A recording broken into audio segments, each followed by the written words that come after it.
উৎপাদন বাড়াতে কাপ্তাই হ্রদে ছাড়া হলো কার্প জাতীয় মাছের পোনা।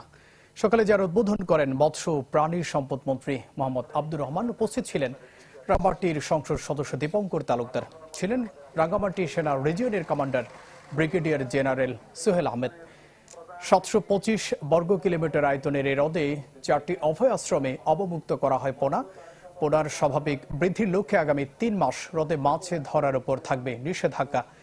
এজন্য জেলেদের মাঝে চাল বিতরণ কর্মসূচিও শুরু হয়েছে।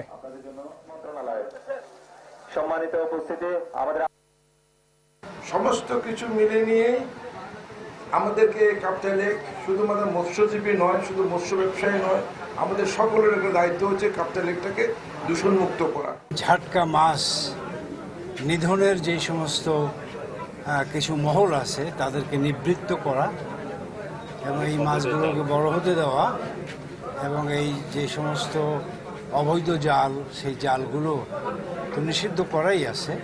তারপর ওই জালগুলো পাওয়া গেলে এমনকি আইনগতভাবে শাস্তিযোগ্য অপরাধ হিসেবে বিবেচনায় নিয়ে তাদের জেল জরিমানাও হবে।